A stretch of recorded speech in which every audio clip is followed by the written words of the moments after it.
PPG's third quarter of 2025 looked absolutely fantastic on paper. We're talking a record-breaking performance. But lurking just behind that incredible success, a major problem was brewing. So let's break down this story of highs and lows. All right, let's just jump right in. The big headline number you need to see is this one, $2.13. Now that was PPG's adjusted earnings per share for the third quarter. Adjusted basically just means they've stripped out any weird one-time costs to give you a clean look at how the core business is doing. And at $2.13, that was a brand new record. A fantastic result, or so it seemed. So, record earnings, you'd think everything's great, right? Pop the champagne? Well, not exactly. And that leads us to the real mystery of this whole story. With a record quarter in the bag, why on earth did PPG turn around and lower its financial forecast for the rest of the year? It just doesn't add up. Well, the answer, as we're about to see, is a classic tale of two completely different stories. You have some parts of the business that are just absolutely flying, reaching new heights.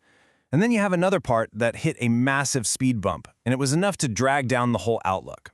Let's get into it. Okay, first, let's start with the good stuff, the big picture. Because that record-breaking quarter wasn't a fluke. It was driven by some pretty serious momentum. Looking at the official highlights here, you can see 2% organic sales growth. That means growth from their existing businesses, not just from buying other companies. Add to that the record earnings per share we just talked about, and about $150 million in share buybacks, by any standard measure, that is a really solid quarter. And the CEO, Tim Navish, he was obviously pretty happy with the results. He said, "I'm very proud of the PPG team's performance for the quarter. The team delivered organic growth and delivered a record-high Q3 EPS. So yeah, from the top, the message was definitely positive." So where did this record performance actually come from? Let's pop the hood and see which parts of the business were really firing on all cylinders. The absolute, undisputed star of the show was their aerospace division. This business had a phenomenal quarter, posting record sales and earnings. Demand for their high-tech products is just soaring right now.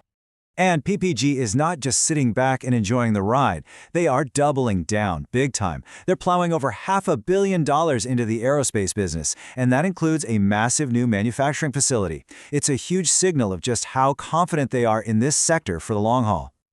But it wasn't just aerospace, and that's what's so impressive. This chart shows strong double-digit organic sales growth across a few key areas. You've got aerospace, of course, but also protective and marine coatings and their packaging coatings, all of them performing exceptionally well. These were the real engines that powered that record quarter. All right, we've seen the highs. Now it's time for the other side of the story. Let's talk about that speed bump I mentioned. And it all comes down to one area, the automotive refinish market.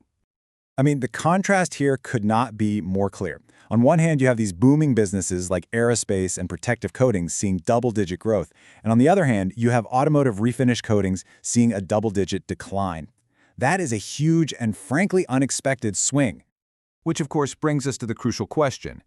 What in the world happened in the market for car repair paint to cause such a sudden, sharp drop? Okay, let's walk through this, because it's basically a chain reaction, like dominoes falling. First, car insurance rates went through the roof. Because of that, fewer drivers started filing collision claims, probably because they were worried their rates would go up even more. So in response to that, the distributors, the middlemen who sell PPG's paint to body shops, they started reducing their inventory. And the final domino? PPG's sales to those distributors fell off a cliff. Now that third step has a fancy industry name, destocking. But it's a really simple idea. It's just when distributors decide to order less stuff because they think their own customers, in this case the auto body shops, are going to be buying less. And that right there, that is the core of PPG's problem. So, with that big speed bump in mind, what does the road ahead actually look like for PPG? Let's take a look at their updated forecasts and, how they're planning to innovate their way forward. And look, you don't have to take my word for it. When an analyst on their earnings call asked point blank what drove the change in their full-year guidance, CEO Tim Navish was crystal clear. His answer was, frankly, it's all refinish. Just one single business segment was responsible for the entire downward revision. Wow. So here's the updated outlook. They've nudged their adjusted earnings guidance down a bit, to the 760 to 770 range, and while they still expect their high flyers like aerospace and marine to do well, they're now bracing for that refinish decline to continue for a few more quarters. In fact, they don't expect that market to get back to normal until maybe mid-2026. But here's where things get really interesting. PPG isn't just sitting around and waiting for the market to fix itself. They're innovating. In a pretty fascinating move, they're now using AI to design products faster. They just launched their first AI-designed product, a new automotive clear coat that was developed by having the AI analyze over 100 years of their own data. It's a pretty clear sign they're looking to shake up their whole R&D process. And that really brings us to the final, crucial question that sums this entire story up. Can PPG's high-flying businesses like aerospace generate enough lift to carry the whole company while its major automotive refinish business slowly gets back on the road? That is the challenge and the opportunity for them as we head into 2026.